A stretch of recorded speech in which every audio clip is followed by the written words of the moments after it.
Média. Média. Podcast. Média. Podcast.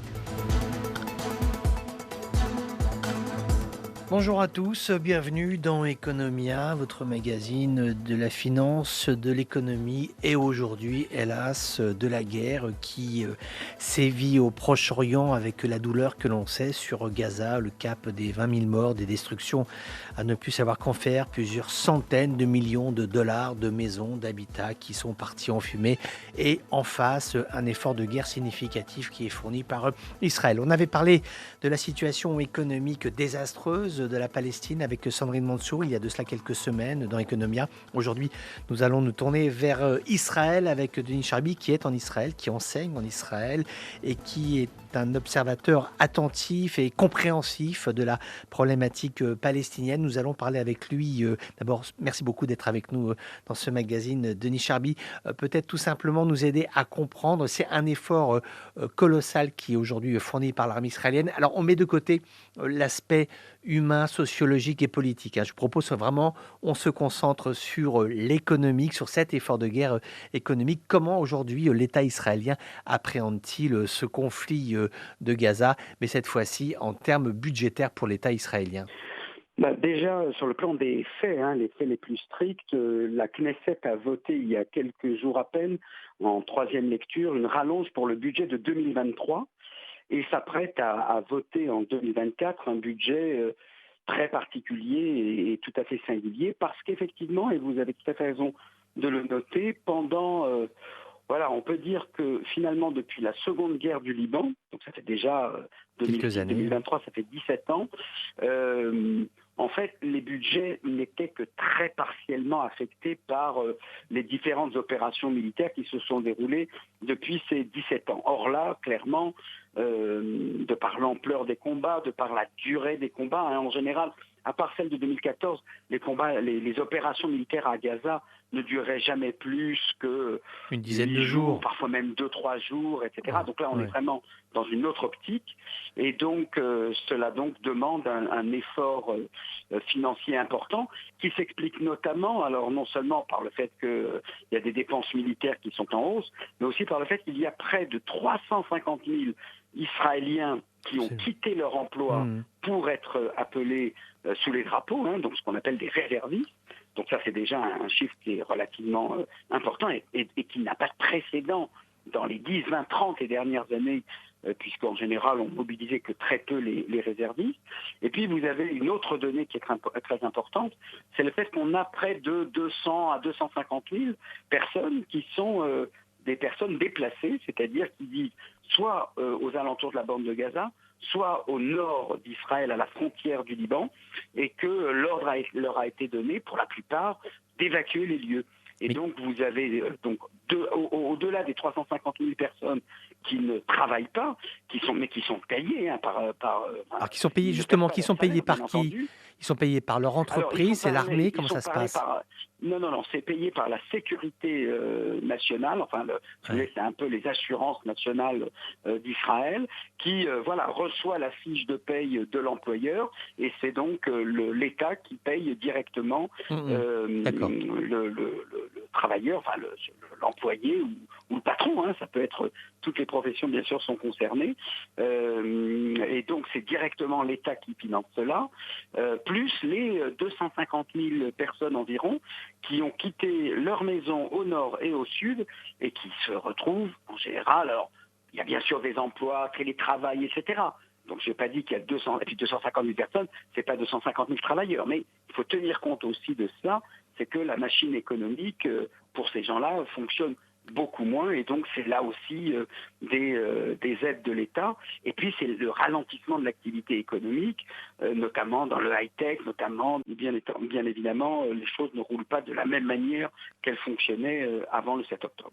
Avec cette donc c'est un poids économique très important. Avec cette spécificité israélienne, c'est que dans un pays habituel, autre qu'Israël, quand il y a la guerre, vous quittez votre emploi et votre salaire est celui qui a été décidé par l'armée de votre pays, et c'est ce salaire-là qui est appliqué. Dans la spécificité israélienne, c'est quasiment un équivalent qui est versé. Si vous touchez X à tel poste, il vous sera reversé X. Donc là, on peut quand même imaginer, mais pour l'État israélien, euh, la charge est absolument considérable. Est-ce que, Elle est énorme. mais comment ça se passe? L'État s'endette, l'État a des réserves, comment L'État fait-il? s'endette, effectivement. Alors voilà, en fait, il faut...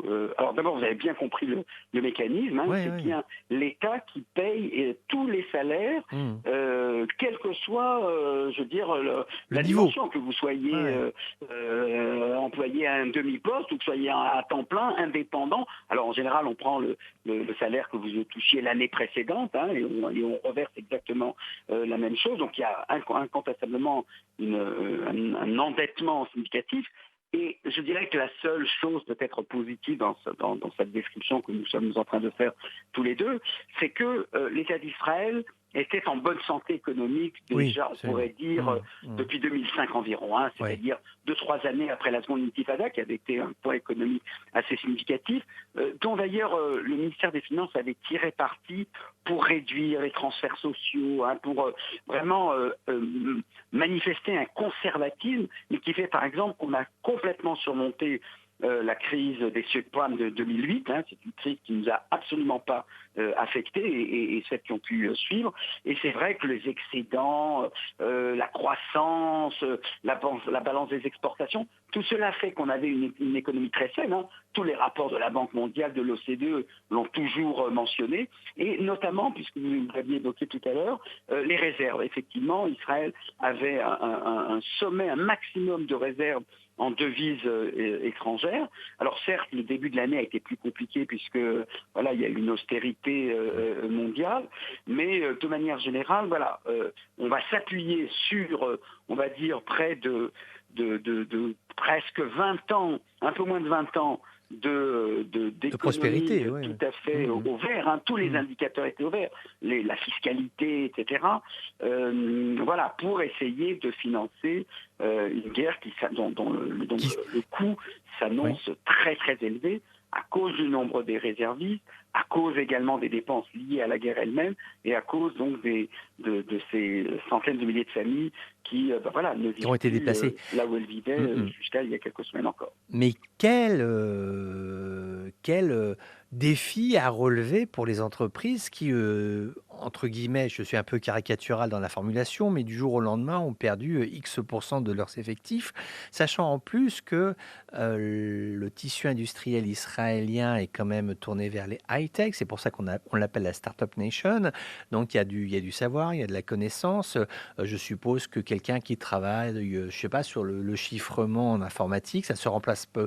C'est un peu plus difficile à remplacer que quelqu'un qui visse une roue sur une voiture. Donc ça doit être un vrai casse-tête pour les patrons israéliens en ce moment. Tout à fait. Il y a Mais des comment tas ils font d'entreprises d'ailleurs? qui fonctionnent avec. Il y a des tas d'entreprises qui fonctionnent effectivement avec beaucoup moins de personnel que ce dont ils avaient besoin. Alors, il se trouve que comme on était dans une période de crise depuis quelques mois, donc il y avait déjà, comment dirais-je, du personnel qui avait été soit licencié, soit travaillé moins. S'ils n'ont pas été mobilisés pour la réserve, du coup, on maintient, voire on augmente leur poste. Donc, je dirais que en tout cas, on en verra les conséquences. Et si vous me disiez, mais est-ce qu'on va pouvoir uniquement s'en sortir sur les réserves? Non. Bien évidemment qu'il est prévu une fiscalisation très élevée des ménages. Toutes les négociations sur les augmentations de salaire ont été gelées. Bien sûr. Et il n'est pas exclu d'ailleurs, par exemple, que la fonction publique, on en parle, mais ça n'a pas encore été voté parce que là, on a quand même aussi affaire aux syndicats. Mais par exemple, des augmentations qui avaient été prévues pour les instituteurs, pour les profs, revalorisation du salaire, tout ça a été freiné. Bien sûr. Et puis, il y a du chômage aussi, c'est-à-dire qu'il y a beaucoup de choses qui n'ont pas été, des contrats qui n'ont pas été renouvelés parce qu'on est dans une incertitude économique.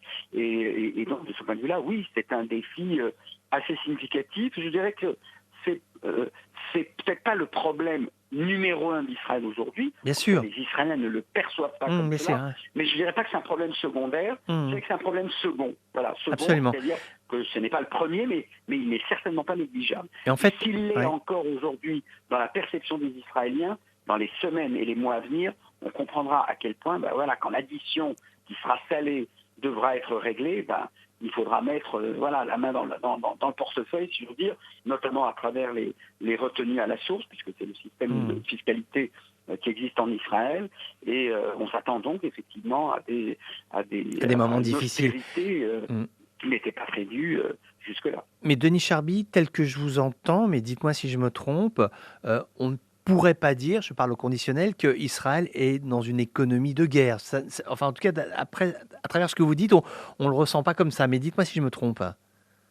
Ou vous diriez c'est une économie en guerre? Pas encore dans une économie de guerre, c'est-à-dire dans la mesure où d'abord la production, tout n'est pas affecté à la production militaire. Là-dessus, il faut bien dire qu'on compte sur les États-Unis pour les fournitures en équipement, mais on est en tout cas dans une économie qui devra nécessairement tenir compte de l'ardoise. Voilà. Et là, clairement, les répercussions seront très significatives et donc on aura certainement aussi des effets au niveau de l'emploi. Bien que, on nous dit également que pensez 350 000, alors ils ne sont pas 350 000 commerçants, mais on va dire par exemple un chiffre au hasard, même s'il y en a 35 000, c'est énorme. Des gens qui n'avaient pas d'emploi, etc., le trouvent actuellement. On parle beaucoup du rôle des femmes, par exemple, actuellement, pour remplir des missions qu'elles ne remplissaient pas jusque-là et qu'elles sont bien obligées de remplir. Donc c'est vrai que cela donne quand même, sans la transformer en une économie de guerre, mais en tout cas une économie qui se met au garde à vous, si je puis dire, pour maintenir une métaphore militaire sans dire une économie de guerre, au garde à vous, c'est-à-dire qu'il faut bien tenir compte de cette situation qui aura des répercussions dans le courant et notamment dans le budget 2024. Avec cet élément additionnel qui est dû à la situation, pour le coup, militaire, et dans le rapport de force tel qu'il s'exprime actuellement à la fois sur l'enclave palestinienne, mais également dans la région, c'est que, en tout cas, c'est présenté tel quel par les Israéliens qui ont quand même beaucoup de cartes en main dans ce qui se trame actuellement, c'est que il nous est dit, il est communiqué par les autorités israéliennes que ça va durer longtemps. Et quand on dit longtemps, c'est que ça va être très cher. Alors, au-delà de l'argent, vous l'avez parfaitement expliqué, effectivement, il va y avoir le moment douloureux, il va falloir sortir l'argent des poches. Ça va être très compliqué, comme c'est compliqué pour tous les pays qui sont engagés dans ce type de situation. Maintenant, ça veut dire que s'adapter sur 15 jours, 3 semaines, 1 mois, 2 mois, on peut faire l'effort, mais quand ça commence à travailler sur les 4, 5, 6 mois, c'est plus du tout la même histoire. Et ça, est-ce qu'Israël y est prêt à ça? Est-ce que les gens s'y préparent dans leur tête? Écoutez, ce qui est clair, c'est que l'opinion est prête. Voilà. Ah oui, d'accord. L'opinion soutient tellement l'objectif actuel, c'est-à-dire l'élimination du Hamas. Elle n'est pas encore convaincue, comme on l'entend peut-être à l'étranger, que cet objectif est inatteignable. Elle ne veut pas le croire, elle ne veut pas le penser. Et c'est la raison pour laquelle, lorsque Netanyahou ou des ministres du gouvernement disent « ça prendra des mois », les Israéliens sont derrière pour dire « oui, ça devra prendre des mois », parce que l'objectif, personne ne le met en cause, personne ne le contexte, ou très peu en tout cas, le contexte actuellement. Et la question qui se pose, je dirais, elle est moins d'ordre économique que d'ordre diplomatique. Est-ce que les États-Unis sont-ils bien disposés à accorder ce temps nécessaire que réclame Israël? Certains disent fin décembre, d'autres disent fin janvier. Je doute que cela aille au-delà. Et également, peut-être aussi, non seulement pour des raisons diplomatiques, mais aussi pour des raisons économiques.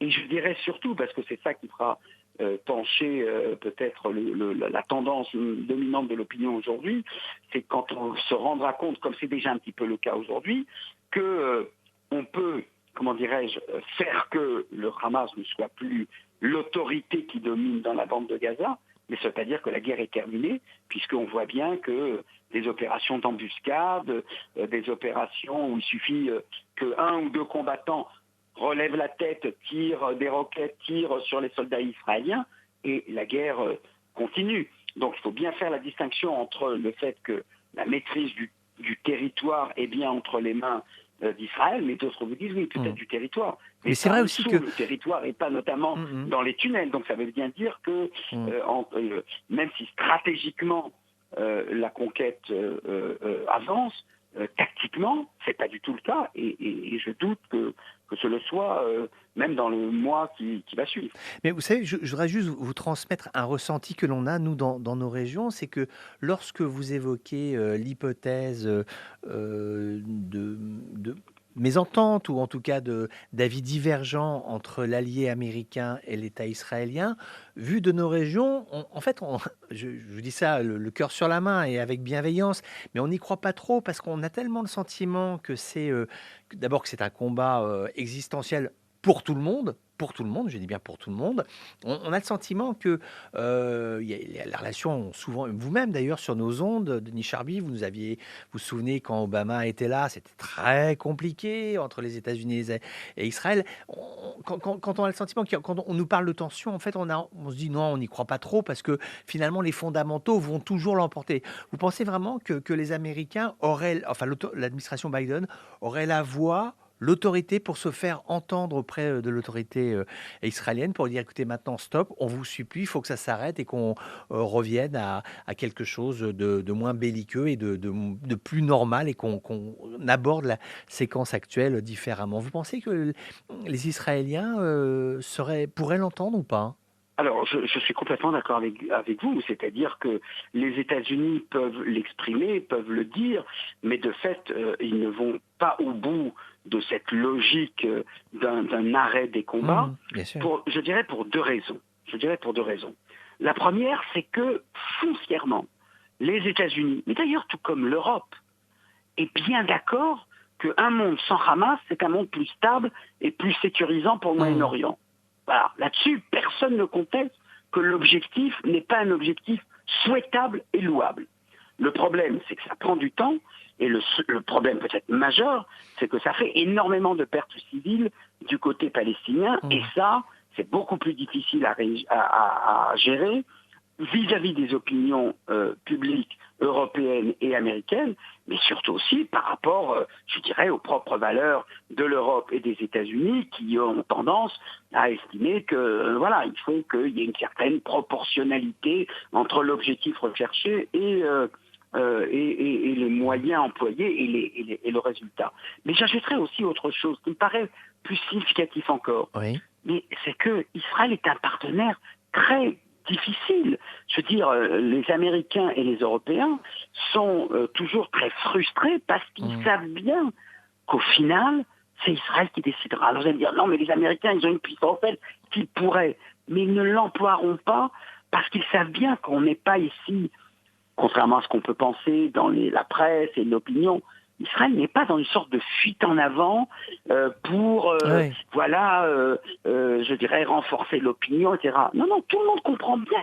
Si le Hamas survit encore politiquement, mais personne n'osera, ni les Américains, ni l'Union européenne, n'osera dire aux Israéliens qu'il faut aller négocier avec le Hamas. Alors, il y a une question qui est... Ou alors, il faudrait que ce soit un Hamas qui se soit complètement transformé. Oui, qui ne serait plus le Hamas, bien sûr. Ou qui disent, non, on ne veut plus détruire Israël, ça y est, on a rétabli le rapport de force, maintenant qu'il y a un nouveau rapport de force en notre faveur, on renonce maintenant à l'idée de détruire l'État d'Israël. Bon. Alors,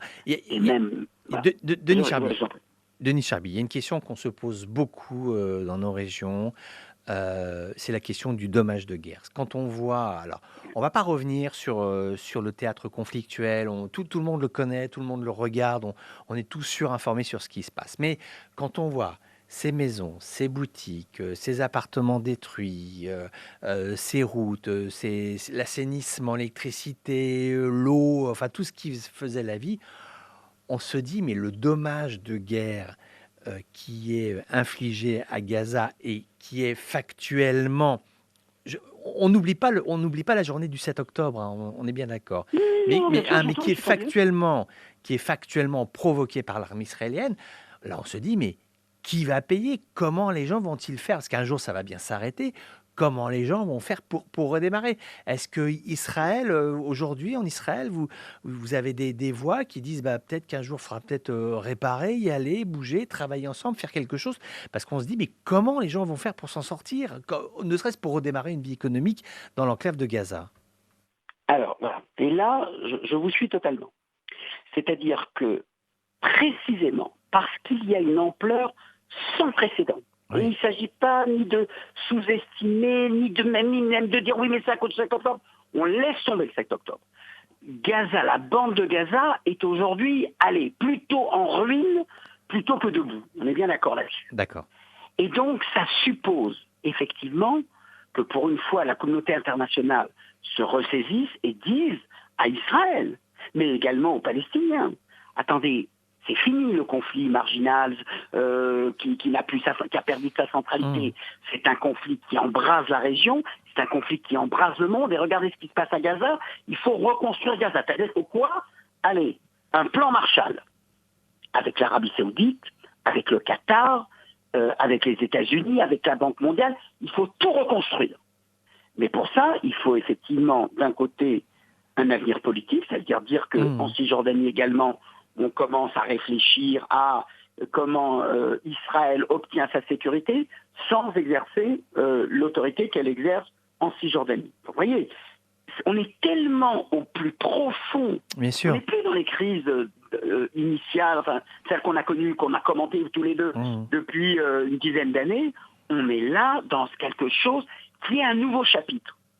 Mais pour que ce nouveau chapitre advienne, le Hamas ne peut pas jouer de rôle. Oui, mais vous savez ce qui c'est est... là le piège dans lequel on est. Je vais vous dire même ça d'une manière un peu cynique. Netanyahou devrait être le premier, discrètement, secrètement, il ne le dira jamais, à souhaiter que le Hamas se maintienne. Parce que si le Hamas se maintient, bon, alors effectivement, on mettra de l'argent pour reconstruire, etc. Mais il n'y aura pas de processus de paix.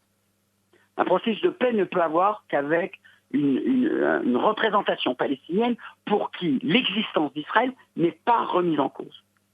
Ouais. Et ça, le Hamas, actuellement, n'est pas capable de le délivrer. Absolument. Mais si c'est le cas, si effectivement on a une transformation, qui sera également une transformation politique en Israël, ça peut pas être ce gouvernement-là qui le fera. Donc vous voyez, on est précisément, à cause de l'ampleur des dégâts, on est dans une phase, c'est une fenêtre d'opportunité, j'ai pas dit que c'est ça qui aura lieu. J'aurais bien aimé pouvoir vous le dire. Mais on est dans une situation où il faut tout revoir. La reconstruction de la bande de Gaza, un nouveau gouvernement en Israël, une autorité palestinienne où Mahmoud Abbas passerait la main à quelqu'un qui aurait une légitimité pour les Palestiniens. Mais c'est vertigineux ce que vous nous dites là.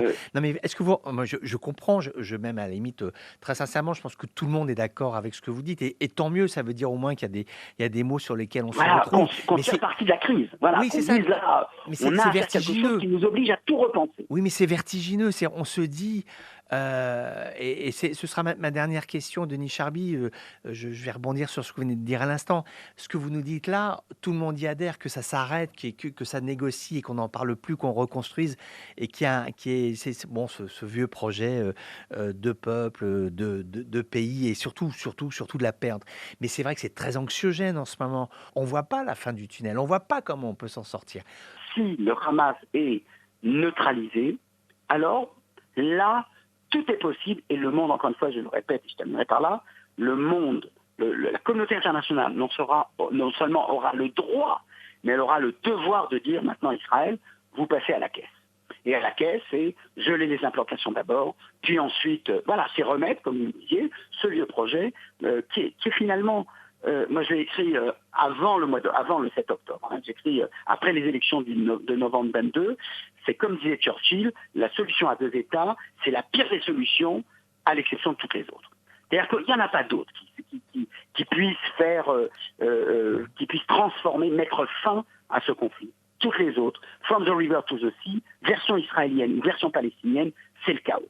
Merci Denis Charby pour ces propos tenus depuis Israël, une actualité toujours très chargée dans cette région avec cette coalition de navires qui a été lancée par les Américains cette semaine pour sécuriser le transport maritime civil en mer Rouge, dans le golfe Persique, l'objectif étant de se tenir à l'abri des frappes qui sont conduites par les rebelles Houthis au Yémen qui entendent déstabiliser tout ce qui concourt à l'économie mondiale, notamment à l'économie occidentale et plus précisément à l'économie israélienne. Donc de loin ou de près, il y a aujourd'hui véritablement une volonté de cibler le trafic maritime et ça a des impacts absolument colossaux sur le commerce mondial. Je vous propose d'écouter à ce sujet l'analyse de l'économiste Michel Remy.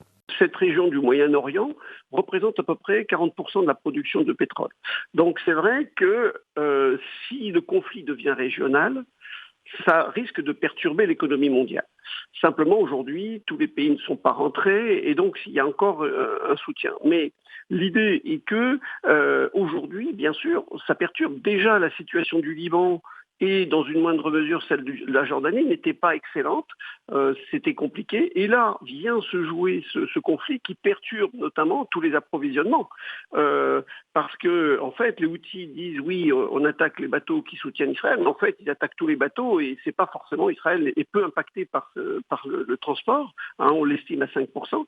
Mais en fait, bien sûr, l'activité jordanienne, l'activité au Liban, on ne parle pas de la Syrie, mais en même temps aussi, l'activité de cette région est fortement ralentie et ça risque d'encore exaspérer la population et risque d'avoir de fortes tensions sociales qui fait que cela ajoute une instabilité à l'instabilité économique. Merci Michel Remy, merci pour cet éclairage. Voilà, c'est sur ces mots que prend fin Economia. On se retrouve la semaine prochaine. Bonne semaine à tous à l'écoute de Radio Méditerranée Internationale.